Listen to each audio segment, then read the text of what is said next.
एक बात समझ में आ जाए तो पूरा भारत बदलाव कर सकता है। वो उदाहरण के तौर पर सत्येंद्र प्रसाद जी यहां खड़े हुए हैं और मेरा मकसद है, अब मैं बात समझाऊंगा सिर्फ एक को। मुझे नहीं मालूम वो कौन सी कुर्सी पर कहां बैठा हुआ है, मुझे नहीं मालूम कहां बैठा हुआ है, और अगर एक को समझ में आ गई तो बहुत बड़ा इतिहास बनेगा। ध्यान से समझना, कान लगा के पूरे, ठीक है। ये बात मेरे अपलाइन ने मुझे समझाई थी। मेरे अपलाइन ने मुझे समझाया कि माधव जी, कोई भी आदमी अपने जीवन, गृहस्थ जीवन जीता है और आप भी जियोगे। मैं बोला बिल्कुल सही बोल रहे हैं आप, बिल्कुल जिएंगे। और गृहस्थ जीवन में सेंटर में भी दिखा दो, सबका नारा है गृहस्थ जीवन में, सबका नारा है हम दो हमारे दो, हम दो हमारे दो। तो हमारे दो की जगह हमारे तीन भी हो सकते हैं, कोई दिक्कत की बात नहीं है। कई बार गलती हो जाती है, लेकिन उन्होंने मेरे को बोला कि माधव जी गृहस्थ जीवन जियोगे ही? बिल्कुल सर। और आप मास्टर जी हो, अगर 40,000 सैलरी कमाओगे और आपने बोला कि घर में 2 बच्चे हैं, एक सोनू आ गया, एक मोनू आ गया, या चिंकी आ गई, एक पिंकी आ गई, तो 40,000 की सैलरी है। आप क्या करोगे? कोई भी दुनिया का माँ बाप 2 जगह बांट देता है, 20,000 यहां पर और 20,000 यहां पर। और उन्होंने 2 जगह पर बांट दिया और उन्होंने ये देखा जैसी सैलरी होगी वैसा परिवार को खर्चा दिलाता है। उसी तरह के खिलौने आएंगे, उसी तरह की ट्यूशन की फीस होगी, उसी तरह का स्कूल होगा, उसी तरह के कपड़े होंगे, उसी तरह की शॉपिंग होगी, उसी तरह की सुविधाएं होंगी। किसी व्यक्ति की सैलरी अगर 80,000 है तो ट्यूशन पढ़ाने वाला मास्टर जी की फीस ज्यादा होगी, स्कूल का स्टैंडर्ड ज्यादा होगा और रख रखाव ज्यादा होगा, मकान और बड़ा होगा, तैयारियां और बड़ी होंगी, सुविधाएं और ज्यादा होंगी। अगर कोई 10,000 कमाता होगा तो 10,000 के हिसाब से होगा। बोलो हाँ कि ना? समझ में आता रहे तो बस बताते रहना अपने हिसाब से जो भी है। अब उन्होंने मुझे समझाया कि माधव जी आपकी सैलरी 40,000 है तो 40,000 के हिसाब से आप अपने दोनों बच्चों में 20-20 हजार बांट दोगे। मैं वो बिल्कुल सर सही, आपने सही बोला। तो कितने साल बांटोगे? तो मैं बोला कम से कम 20 साल तो पढ़ाएंगे इनको, बच्चों को। हर आदमी अपने बच्चों को 20 साल तो पढ़ाता ही है, देख रेख करता है कि नहीं करता है? कितने लोग हाँ बोल रहे हैं? Very good. मैं तो खामा खा गलत फहमी में था, सबसे दमदार टीम यही बैठी है ना? अब समझ में आया, अब समझ में आया कि ध्यान से सुन रहे थे ये लोग। क्यों? सही कह रहा हूं ना? इसीलिए जोर से नहीं बोल रहे थे, बहुत ध्यान से सुन रहे थे। इसलिए 20 साल तक पढ़ाते हैं। तो कौन कोई नौकरी वाला व्यक्ति बताएगा कि दोनों बच्चों को जब 20 साल तक हम देख रेख करते हैं तो उसके पीछे हमारा मकसद क्या होता है? पहला मकसद होता है कि बुढ़ापे का सहारा बनेगा।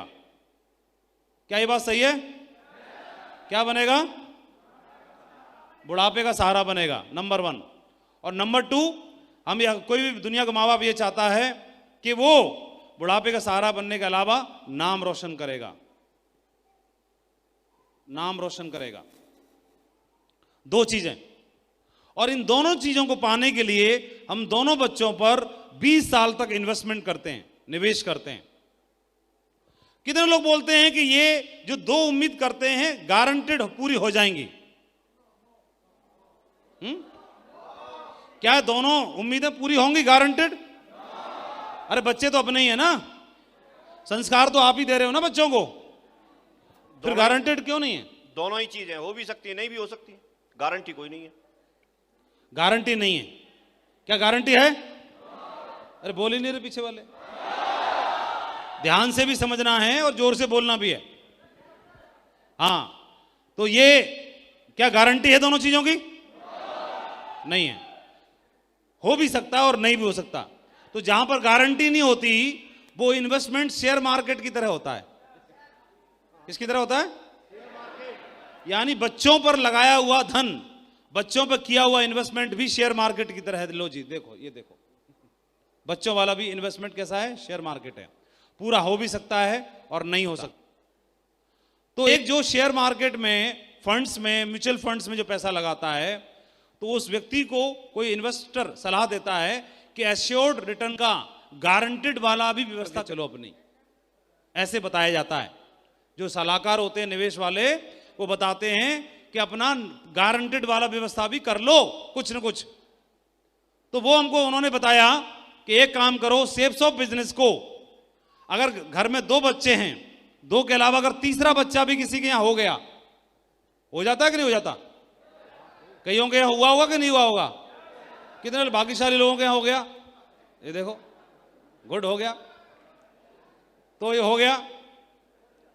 तो अगर ये तीसरा वाला बच्चा आ गया, तो हमने तो 40,000 सैलरी थी, 20,000 यहां खर्च कर दी, 20,000 यहां खर्च कर दी, क्योंकि बिना प्लानिंग के हुआ, प्लानिंग थी नहीं, तो इसके लिए फाइनेंशियल प्लानिंग भी नहीं है। तो क्या बोलोगे इसको? ये बोलोगे तुम हमको माफ करो भाई, हमसे गलती हो गई, ऐसे बोलोगे? ये छोटू है। छोटू कौन है? छोटू है। और छोटू को बोलते हैं हमसे गलती हो गई, तुम हमको माफ करो, तुम्हारे लिए हम पे बजट नहीं है। क्या करोगे? मंदिर छोड़ के आओगे, मस्जिद छोड़ के आओगे, गुरुद्वारे छोड़ के आओगे, अनाथाश्रम में छोड़ के आओगे, रोड पे छोड़ दोगे, या इसको भी पालोगे? और बिना किसी भेदभाव के या भेदभाव से? बिना किसी भेदभाव से। तो कैसे करते हैं हम? पहले 40,000 डिवाइडेड बाई 2 था, क्योंकि सोनू मोनू 2 थे। अब 40,000 डिवाइडेड बाई कितना हो गया? 3 हो गया। तो अब यहां 20,000 की जगह कितना कितना हजार कर दोगे आप 13,000 का इन्वेस्टमेंट कर दोगे, है ना? तो अब क्या होगा? अगर खिलौना यहां पे आएगा सोनू के लिए, तो मोनू के लिए भी आएगा, तो छोटू के लिए भी आएगा। ऐसा होगा कि नहीं होगा? आपने 13,000 बांट दिए। क्या तीनों बच्चों में कोई परिवर्तन करते हैं, चेंज करते हैं, मतलब भेदभाव करते हैं? नहीं करते। तो अगर दूध ये पिएगा तो ये भी पिएगा और ये भी पिएगा। अगर दूध में बादाम इसके गिलास में होगा तो इसके में भी होगा और इसके में भी होगा। अगर खिलौना इसके लिए आएगा तो यहां भी आएगा और यहां भी आएगा। क्या बात सही है? बच्चों में अंतर नहीं करते। सपोज किसी के बच्चा अभी छोटू हुआ ही नहीं है, तो तब तक एक काम करो, भगवान ने आपको छोटू दे दिया है, इसको सेफ शॉप को आप छोटू की तरह मान लो। सेफ शॉप को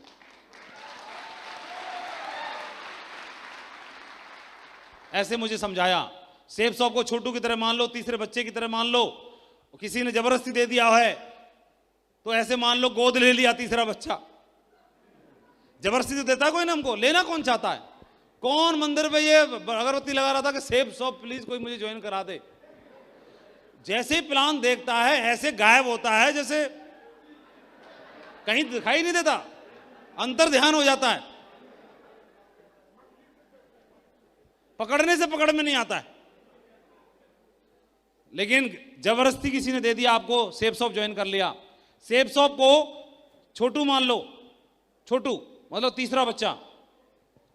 इन दोनों बच्चों को कितने साल पालते हो आप? आवाज लगाने की दम है पीछे किसी में? हिम्मत है? 20 साल पालते हैं। 20 साल और इसको 20 साल। 20 साल और सेफ शॉप को 20 साल पालने की जरूरत नहीं है। सेफ शॉप के लिए 10 साल। कितने? 10 साल। 10 सेफ शॉप को 10 साल पालना है। फिर देखना पालोगे कैसे। जितना ख्याल बच्चे का उतना ही ख्याल इस बच्चे का, तो उतना ही ख्याल तीसरे बच्चे का। जितना समय इसको देते हो तो उतना समय इसको, तो इतना ही समय इसको। जितना खर्चा इसके ऊपर, जितना खर्चा इसके ऊपर, तो जितना खर्चा सेफ शॉप के ऊपर। यानी दूध ये पिएगा ना बादाम वाला, तो ये पिएगा, तो छोटू भी पिएगा। फिर ध्यान रखना, भेदभाव नहीं होना चाहिए कोई भी। लोग बोलते हैं मेरे पास मीटिंग अटेंड करने के लिए पैसा नहीं है, बकवास कर रहा है। तीनों बच्चों में अंतर पैदा कर रहा है। बच्चा तैयार करते समय तब गड़बड़ नहीं कर रहा था, गोद ले लिया ना तीसरा बच्चा। अंतर नहीं कर सकते। जो उस बच्चे पर, जो इस बच्चे पर, वो इस बच्चे पर भी होगा। और तीसरे बच्चे को आपने 10 साल पाल लिया, तो देखना पहले 20 साल के बाद जब मैच्योरिटी का टाइम आया, इससे बोला हमने, हाँ जी बापू बोल रहे हैं, 20 साल खर्चा किया इस पे, अब बोल रहे हैं हाँ जी लाओ 20 साल पूरे हो गए, मेरी मैच्योरिटी व्यवस्था क्या हुई बताओ। ये क्या बोल रहा है? पापा फॉर्म भर रहा हूं। जूता उतार के इसमें लगाने दिल करता है। अभी भी फार्म भर रहा है, इतना पैसा खर्चा कर दिया, अभी फार्म ही भर रहा है अभी तक। इस दूसरे बेटी के पास गए, हाँ बेटी 20 साल हो गए, क्या है व्यवस्था है? ये बोल रही MBBS का फार्म भर रही हूं। ये देखो, ये भी बोल रही फार्म भर रही हूं। और अब यहां गए छोटू के पास, किसके पास बोलो? छोटू के पास। अरे क्या हो गया टाइगरो? उसको रोने दो ना, उसका काम है, छोटू है, बैठ, आप लोग बैठ जाओ। और आपका ध्यान जब माइक पे चिल्ला रहा हूं इधर नहीं है, वो उधर रो रहा है, उस पर ध्यान है। इधर ध्यान दो ना, इतनी जोर से मैं चिल्ला रहा हूं, मेरी आवाज पे ध्यान नहीं है, उस पर ध्यान है। वो सही रो रहा है ना, उसके वजह से हिस्सा बांट हो गया, 3 में बट गया, तब से 2 में था। हाँ हाँ, बोला मेरी प्रॉपर्टी बट रही है, बापू साला उधर बांटने के चक्कर में प्रॉपर्टी बट रही है। क्या करेगा, रोएगा नहीं, हंसेगा वो। हाँ, लेकिन फिर भी बांट के मानेंगे, आप रोने दो उसे। बांट के मानेंगे, उसे नहीं मालूम कि तेरे लिए व्यवस्था की जा रही है। और ये देखो, इसने बोला फार्म भर रहा हूं, दूसरे ने बोला बिटिया ने के फार्म भर रही हूं पापा। तीसरे वाले के पास गए, छोटू के पास, कितने साल बाद? 10 साल के बाद। इससे पूछा, छोटू 10 साल हो गए, बता क्या व्यवस्था है? तो पहले 10 साल में कोई बताएगा? 10 साल बाद 2031 में कितनी की टीम होगी आपकी? कौन बताएगा? कोई है हिम्मत किसी ने बताने की? चलो खड़ा होकर बताओ, कितनी टीम होगी 2031 तक? मिनिमम 10 लाख होगी। ये इसकी बात पे भरोसा नहीं कर रहे। कोई और हल्का वाला बताओ। हाँ बोलो, चल बैठ जाओ। ये आगे वालों से नहीं पूछेंगे, पीछे वालों से पूछेंगे। हाँ, कोई समझदार आदमी बताओ, ये तो अनाड़ी हैं। बताओ कोई समझदार भाई, पीछे से जो अपने आप को ज्यादा समझदार मानता हो वो बताओ।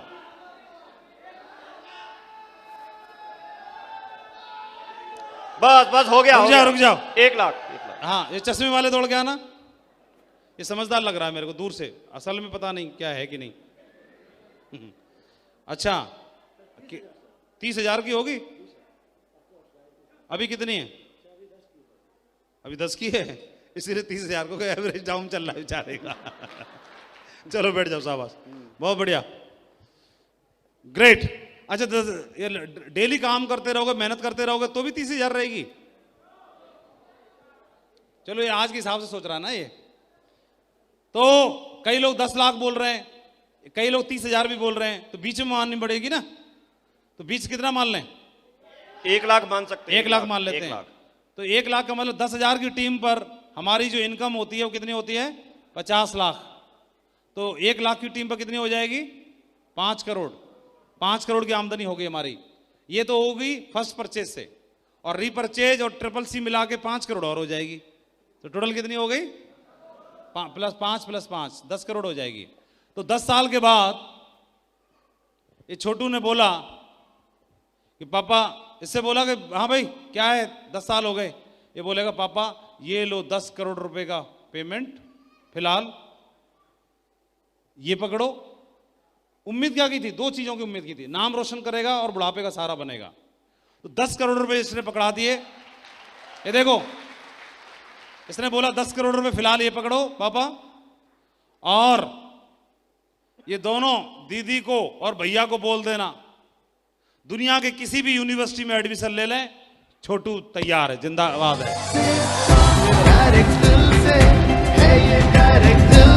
और इसके अलावा ये बोलता है कि जीवन भर इसको कोई नौकरी करने की जरूरत नहीं है, इन दोनों के लिए छोटू जिंदाबाद है।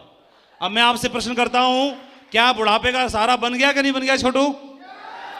और क्या नाम रोशन कर रहा है कि नहीं कर रहा है आपका?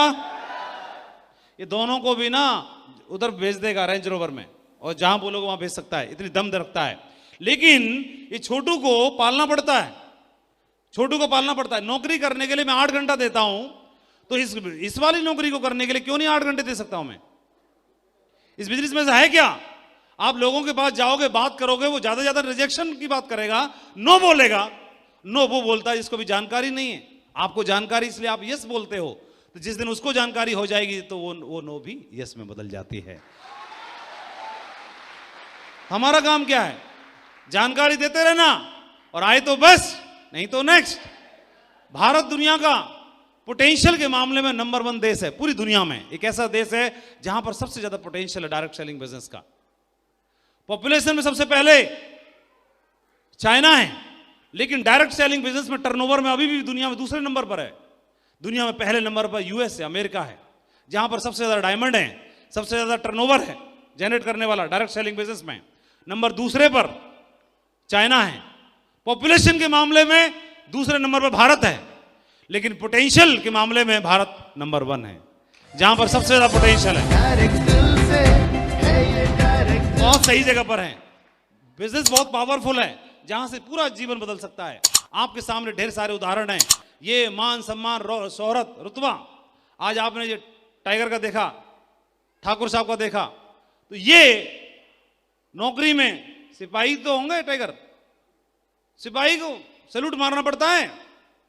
5 स्टार होटल में, आगरा की सब शान है जेपी होटल, यहां पर इनका सम्मान हो रहा है। 1000 लोग आज इनके सम्मान और गौरव को बढ़ाने के लिए यहां पर पहुंचे हैं। ये मान सम्मान शोहरत रुतबा, ये पावर है बिजनेस की। पैसा तो मिलता ही है, ये सब कुछ आपको मिलता है, लेकिन शुरुआत तो देनी पड़ती है।